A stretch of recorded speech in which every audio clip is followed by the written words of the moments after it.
Alright guys, end of the last video, you guys saw me shortening the axles, welding them together and grinding it down to weld the sleeve over. Got it in there. It isn't perfectly straight. It's a little wonky when you get it spinning. The brakes are on now, so it's harder to spin. But it'll do to move it. We'll see what kind of vibrations we get once we get it up to speed. But I already knew that I'd have to get them made professionally eventually, sooner or later. So we got both of the front axles in. We got both front calipers on, the new ones with all the Chase Bay lines all the way. No more old lines. We got them, both the front ones done. I just did the rear passenger side, and I'm about to do the rear driver side now. I got the Killer B upper coolant reservoir. I was debating between the IAG and the Killer B. I like the Killer B because it's a lot smaller, and I didn't want to have the IAG's meant to be mounted over here on the strut tower, and I'd have to put new mounting holes and all that because this isn't the chassis that it's designed for. This one, I think I can mount exactly where the original one goes, and I think I'll have room to close my hood because right now with this big one, I don't think the hood was gonna close. So we're gonna mess around with that also. And yeah. And then we have to, I think before I do the brakes, before I fill up the brakes, actually that's already filled up. Well, either way, before we go to bleed the brakes, I think I'm gonna reroute this one line because it's going under my tranny mount right now, and I don't want it to be there. I don't want it to get caught on a branch or anything, and I might as well do it now before I bleed the brakes. I don't want to bleed the brakes and then open the system back up.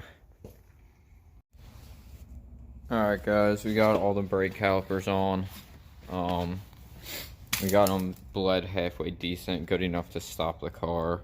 I put this wheel on just to see how hard it was to turn the wheel, and it's pretty tight because all these brakes, all the rotors are really rusty. So it's getting pretty cold, and I don't feel any need to put more wood in the stove since I'm the only one here. But next weekend, if I have time, because I had somebody cancel on me today, so they're doing it next weekend.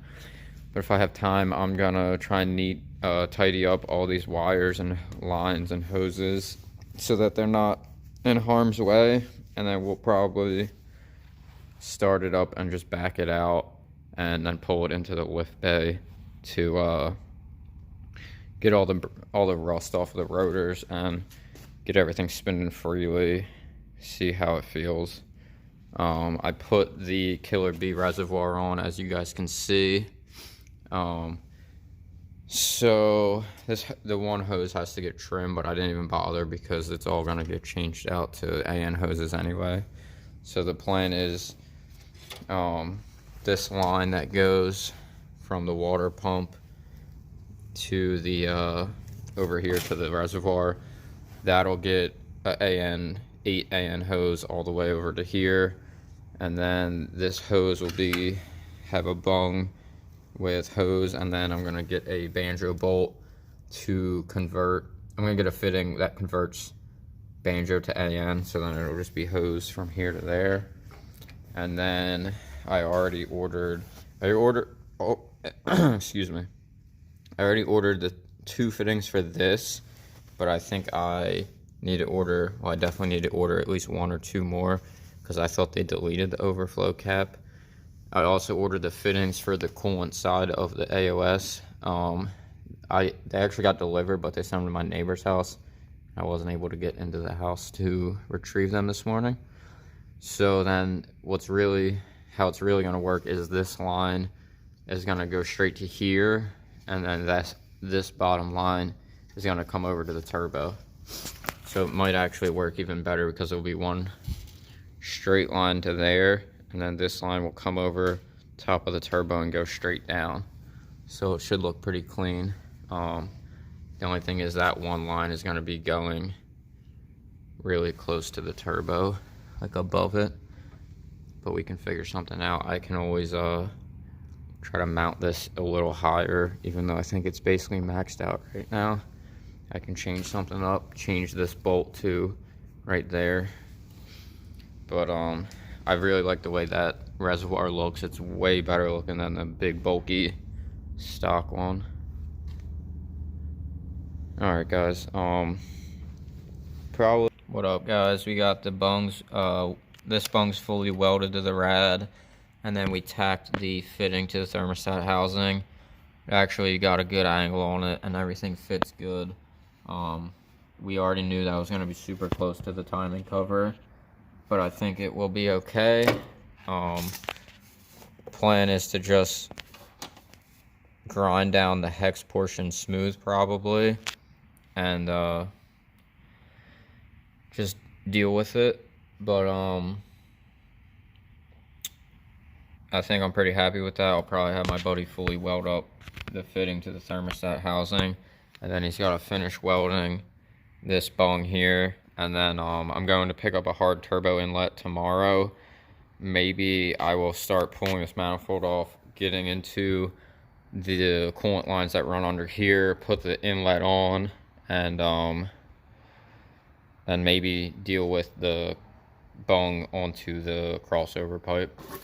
Alright guys, my phones are gonna die. Alright guys, I just want to finish this video off with as much update as possible. This radiator got fully welded. Both bungs are fully welded. The lower hose is back together. I disconnected it to have him weld it to the housing, but it's back together now and it is assembled. The angle isn't as good as the way it was assembled the first time, just the way this hose naturally is curved, but it still clears the cover and it still bolts up, so good enough for now. We can always readjust that later. Right here we're waiting for the other 45, and then another straight fitting and the bung, and then we will weld a bung here. It'll look something like this. The bung will be welded back there, and then it should be basically a straight piece of hose from here to over there. We got the hard turbo inlet roughly mocked up, fits good. We put the AN fittings in the air oil separator, and then we also put the banjo to AN on the turbo. I ordered 90-degree fitting for this. 3 straight fittings are on their way. 1, 2, and then 3 on the reservoir, wherever I put that at. So it'll be a hose from the reservoir to there, and then another hose from the bottom of the AOS to there. I ordered silicone hoses for the air oil separator lines. I relocated the battery cables through the firewall. I put this grommet in the firewall to keep these lines from rubbing on the metal. I plopped the battery in here. The cables just barely reach. The plan is to make a little shelf to lift the battery up a little bit and let it sit a little farther towards the firewall, and then I'll probably get a Odyssey AGM battery. If you run your batteries inside the car, you need an AGM, because if not, it'll off gas. Shout out to Bert for telling me that so I don't kill myself. But I just test fitted the glove box in here, and it looks like everything will fit. Oh, this is a mess. Everything will fit once it's all together. I'll probably just have to plop the glove box out in order to remove the battery. Also, the battery I could also mount it upside down or face the terminals towards me with like side posts, just to make it easier. We'll see what happens there. My camera is gonna die, so my flash just turned off. But But that's going to be it for the video. Merry Christmas, everybody. Hopefully next video we'll have these coolant lines finalized, besides these hard lines that go under here. I'm going to leave them as is for now. And then when we come back and do the injectors and the fuel rails and all that, we're going to change out those lines to AN as well. This hose is just going to go to the reservoir, and then all the lines up here will be AN. Alright guys, Merry Christmas, and hope you have a good one. Happy New Year's, all that good stuff.